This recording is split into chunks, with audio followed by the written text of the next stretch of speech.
Madam President, ladies and gentlemen, 80 years ago, the most terrible war in human history came to an end. More than 70 million people fell victim to the fighting, famine, and disease. In 1945, the course of world history changed forever. The triumph over German Nazism, under whose banner most of Europe had rallied, and Japanese militarism paved the way for peace, recovery, and prosperity. This year, Moscow and Beijing held celebrations devoted to the 9th of May and 3rd of September holidays to mark the victory in the Great Patriotic War and World War II. The world witnessed grand military parades commemorating the decisive contribution of the peoples of the Soviet Union to the defeat of Nazi Germany and the particular role of the people of China in defeating militaristic Japan. We sacredly honor the memory of our brotherhood in arms with all of our allies who stood on the side of truth in the fight against the forces of evil. One of the enduring outcomes of that war was the creation of the United Nations. The principles of its charter agreed upon by the founding fathers of our organization continue to serve as a shining beacon of international cooperation. They embody centuries of experience of the coexistence of states and remain fully relevant in the age of multipolarity. The only thing that remains is for all member states, without exception, to adhere to those principles in full, in their entirety, and as they are interconnected. In practice, however, things look different. Widespread, gross violations of the principle of the sovereign equality of states are undermining faith in justice itself and leading to crises and conflicts. The root of the problem lies in the incessant attempts to divide the world into us and them, into democracy and autocracy, into a blooming garden and a jungle, those who are at the table and those who are on the menu, into the chosen ones who are allowed everything and the rest who for some reason are obliged to serve the interests of the golden billion.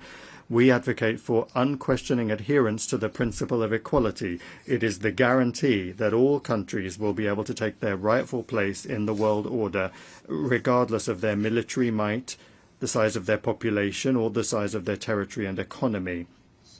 The principle of the non-use of force and threat of force has also been repeatedly flouted by the West. The NATO bombing of Yugoslavia, the invasion of Iraq by the US-led coalition, and NATO's military operation for regime change in Libya all ended in tragedy. Today, Israel's illegal use of force against the Palestinians and aggressive actions against Iran, Qatar, Yemen, Lebanon, Syria, and Iraq threaten to blow up the entire Middle East.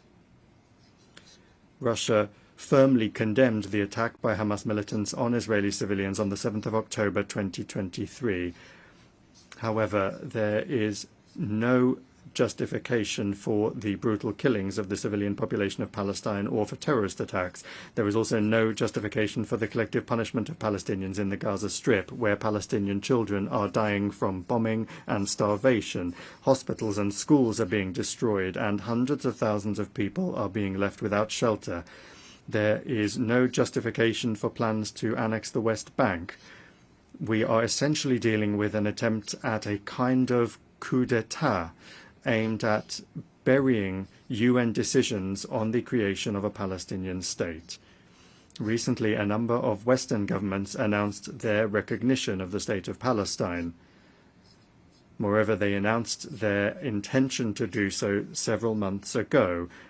The question then arises, why did they wait so long? It seems that they had hoped that soon, by the time the General Assembly session was convened, there would be nothing and no one left to recognize. The situation requires urgent action to prevent such a scenario, which was strongly advocated by the participants at the high-level international conference on Palestine. The strikes on Iranian facilities under IAEA safeguards deserve condemnation, as do the strikes on the capital of Qatar at a time when negotiations with Hamas were being held there with the participation of American mediators, among others. Yesterday, in the Security Council, the West rejected a rational proposal by China and Russia to extend the 2015 agreement on Iran's nuclear program in order to allow time for diplomacy. This has finally exposed the West's policy of sabotaging the pursuit of constructive solutions in the UN Security Council and its desire to extract unilateral concessions from Tehran through blackmail and pressure. We consider such a policy to be unacceptable and consider all manipulations to restore anti-Iranian UN sanctions as well as the sanctions themselves to be illegal. The West is not accustomed to observing the principle of non-interference in internal affairs.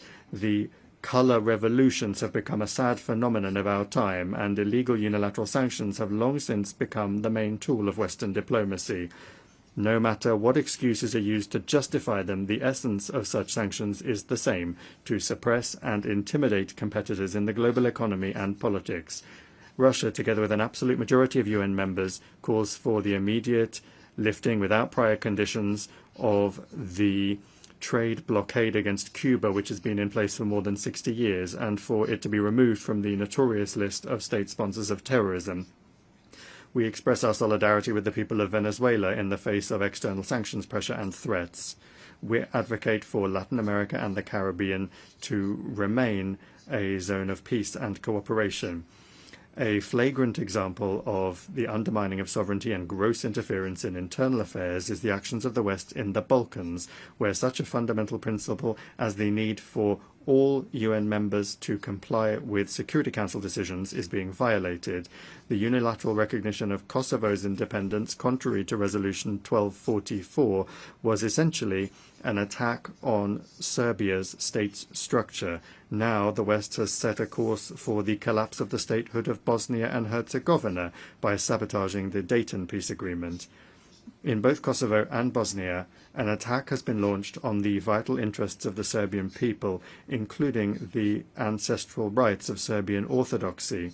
Similarly, the Kiev regime, which seized power as a result of an anti-constitutional coup organized by the West in 2014, has set a course for the elimination of the canonical Ukrainian Orthodox Church and the legislative eradication of the Russian language in all spheres, in education, culture, and the media. Ukraine is the only